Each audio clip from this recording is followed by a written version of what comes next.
Bonjour, ici Vincent Bouvet du blog initiation-photo.com. Comme annoncé la semaine dernière, aujourd'hui nous allons assembler les photographies du jouet hélicoptère pour produire une image fusionnée afin d'augmenter la profondeur de champ des prises de vue.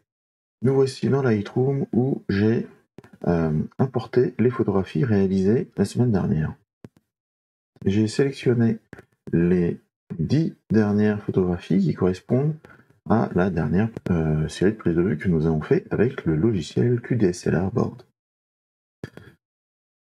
Si on les affiche rapidement, on voit que la mise au point est au niveau de la queue de l'appareil, et au fur et à mesure que je déroule les images, on se retrouve avec la mise au point au bout de la pale. Nous allons donc assembler l'ensemble de ces 10 photographies dans Photoshop. Pour sélectionner, je prends la première, je maintiens la touche Shift, je prends la dernière, et je sélectionne l'ensemble des 10.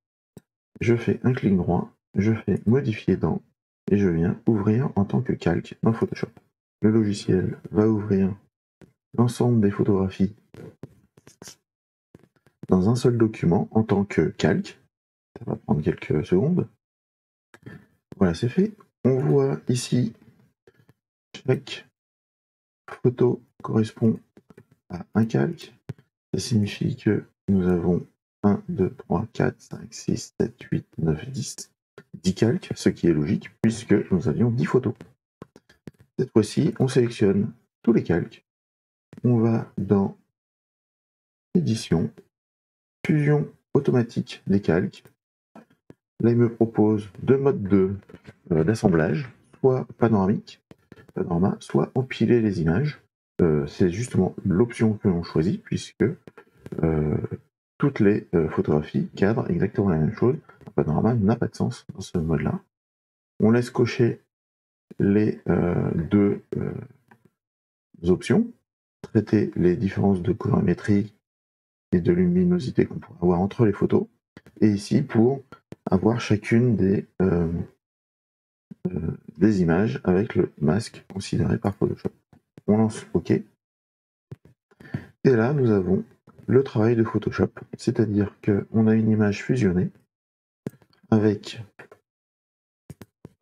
cette fois-ci une profondeur de champ totale, c'est-à-dire on est net sur la pale et on est net sur l'arrière de l'appareil, et on a uniquement gardé le flou d'arrière-plan puisque toutes les images présentaient du flou à l'arrière-plan. Donc là, de façon extrêmement rapide, on a fait cet assemblage. Ici, c'est le résultat d'un calque qui fusionne tout, et ici, c'est le résultat des masques qui ont été produits sur chacun des calques d'origine. Donc si on désactive les calques, on voit, on retrouve les flous qu'il y avait d'origine. Et donc Photoshop a automatiquement détecté les zones de flou et les a masquées de manière à faire apparaître à chaque fois la zone de netteté sur la photo au-dessous.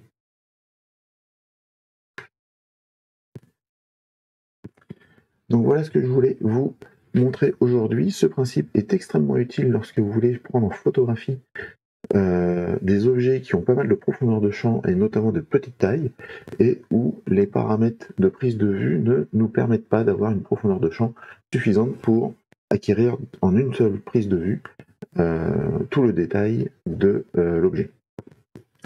Donc si vous avez aimé cette vidéo, je vous invite à cliquer sur le pouce vers le haut, à vous abonner à la chaîne YouTube et à partager celle-ci avec vos amis. Mais le top du top est de vous abonner à mon blog initiation-photo.com en scannant le QR code affiché à l'écran, et en échange vous recevrez mon livre sur le chemin de votre inspiration. Merci beaucoup, au revoir et à bientôt.